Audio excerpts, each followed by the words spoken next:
Hello, Robert. Hi, Nice to see you. Clive. Nice Yeah, to see you. yeah, and you too. And today we're going to sit down and you're going to give me a little bit of history of the Taylor's family at Alderbrook and Taylor's Yard. That's it. Okay, I'll leave it up to you. Right. Well, I'm one of 17 cousins, and been involved in the yard for 70 odd years. And I'm going to have to read from notes because I don't want to get facts wrong. Otherwise, my aunties will be having a go at me. So, my great granddad Samuel was one of 11, and he come from Crowhurst. And my great grandmother Caroline was one of 8, originally from Battle and then Burwash. And then my granddad Albert was born in 1902 in Crowhurst, and then they come to Crowborough. They originally lived on the Rose and Crown corner in a shop that became known as Mac's Stores. And he had a brother and a sister. Well, my granddad used to walk to Whitehill School, and he received a silver medal for good attendance, which was a rarity in those days. But when I was talking to the family, he actually ended up with 6 of them and had 6 children, so each one got a medal, and I'm lucky I've got my dad's one now. My great-grandmother bought Hartington House in 1915 for the sum of £350. At the time it was called Harlands Farm, and the family moved to Stonecross Road. Well, my great-grandmother was a businesswoman, and it was her that had the bank account in what became NatWest. This account was opened in October 1924. She also owned Hartington Cottages and Northview in Stonecross Road. But she was later approached by the local council to sell some of her land, and Alderbrook Estate was born. At the time, there was a lot of travellers in coaches, railway carriages and the likes, and they wanted to put them into council houses. Well, these council houses, what we called airy houses, because they were made of slabs of pebble dash, very, very cold, and you often have to wake up in the morning and break the ice off the inside so that you could look out the window. Anyway, one of my great-grand sisters married into the Connor family, a local building family who built most of the original properties on the Warren. And my great-granddad got my granddad a job working for Connors, hauling wood with teams of horses from Hailsham to Heathfield, sometimes being away from home for 2 or 3 months at a time. Well, I made the mistake of saying, why couldn't he ride the horses home at night? To be told they'd worked all day hauling timber out the wood, and it was too far to then come back. They needed to be fed, watered and rested for the next day's work. And they didn't ride them. Grandad and his mates would sleep in the barn with the horses. I didn't make that mistake of saying that again. Well, I rode with my granddad for miles with him singing songs, and later I was to take my granddaughter out with me in the lorry. But then health and safety rules come into being, and children were banned from the quarries. So unfortunately I never could take my grandson with me. When I was a kid, we fitted a frame over one of the lorries when I was small and helped British Parcel Services deliver parcels from the goods station yard at Jarvis Brook. When I was given a tip, it went into my backer tin. I'll tell you about that later. I remember shovelling coal from the railway trucks to our lorries, and then it was delivered to the nurseries in and around Crowborough. Most of the nurseries around Crowborough, well, they're all run on coal. So you get Jordan's, which done the Roses, Jepson's. There was Joe Martin along Queen's Road, done a lovely tomato. Anyway, that was that. So the first lorry my great granddad bought was in 1922 for his son George to drive. They had a contract to deliver bricks to London from Crowborough Brickworks. There is a place there somewhere that's called Crowborough something or other, and that was because it was made with these bricks. My great uncle was ill and couldn't work, so great granddad said to my granddad, that he was worried and didn't know how he was going to get the bricks to London. My granddad answered him saying, I can do it, I've been driving. My great granddad said, I'd better buy you a lorry as well. So hence the fleet started. After they were married, Gran and Grandad lived in Hartington House, and they had 6 children. Albert, my dad, Margaret, George, Mary, John and Joan. When I was given a tip, it went into my backer tin.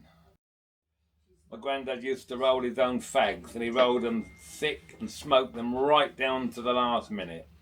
He smoked best nut brown, which come in 2-ounce tins. I can see him now as he carefully cut the greaseproof paper in a certain way to wrap the tobacco, and then he would wrap that in a cabbage leaf to keep his tobacco moist. He also took a pinch of snuff every now and again, and loved Spanish licorice sticks. He kept a tin for each of us grandchildren, and any money we were given was put in one side in our tin. They had a wooden cabbed Albion lorry, and I rode thousands of miles in that, helping my dad. He would pick me up from school, change the clothes in the cab, and off we'd go, maybe to unload manure, sand, bricks or straw, I never minded what, as long as I could go for a ride. In them early days, my dad also used to smoke roll-ups. Sometimes I'd make him one, sometimes he'd roll his own with knees on the steering wheel, and occasionally I was allowed to steer as he rolled the smoke. Gran and Grandad had a TV, and I would be allowed to go up through the yard to watch the children's hour. I had a problem on dark winter nights going home. No torches. I had a candle and a jam jar with a string handle, but my problem was, do I walk slowly and risk the bogeyman getting me, or run fast and the chance the candle blowed out? My uncle kept pigs in the sties at the top of the yard, and I would help cook up the pig swill in a big cast-iron copper. The same one that had been used to boil the washing, but not at the same time. That was another job for me. I'll be set to work turning the handle on Gran's big mangle to wring out the clothes before she pegged them out onto the line with huge old-fashioned pegs. My dad had a long wheelbase Leyland Comet, a lorry with lots of chrome, and I'd spend all Sunday afternoon listening to the Navy Lark, the Clitheroe Kid or Round the Horn on the radio while I polished that lorry till it shone. Monday mornings, Dad would drive out on a lorry to be proud with.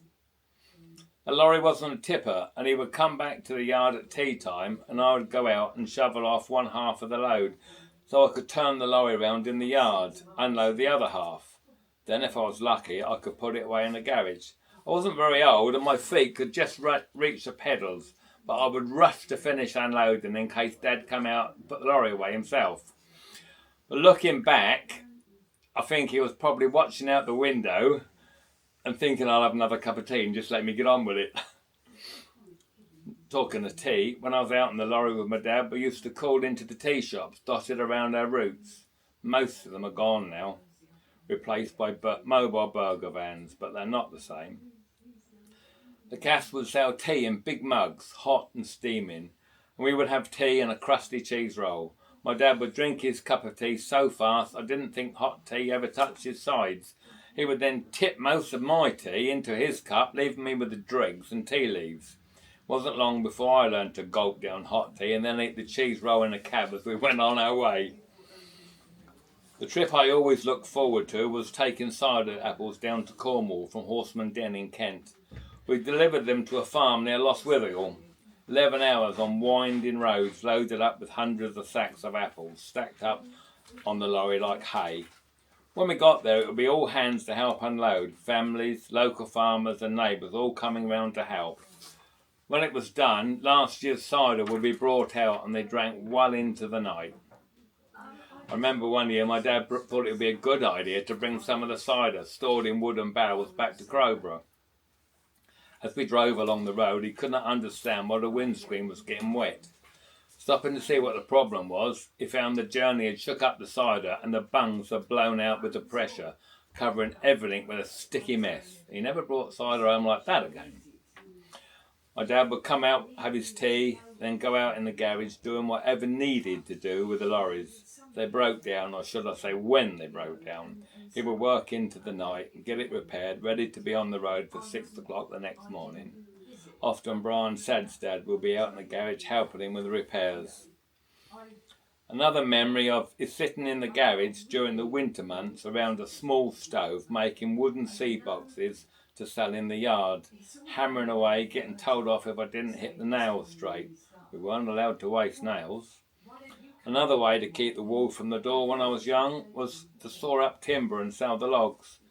They had big case tractors in the yard and we used to haul cordwood from the woods. I was allowed to drive them, a far cry from my granddad and his team of horses.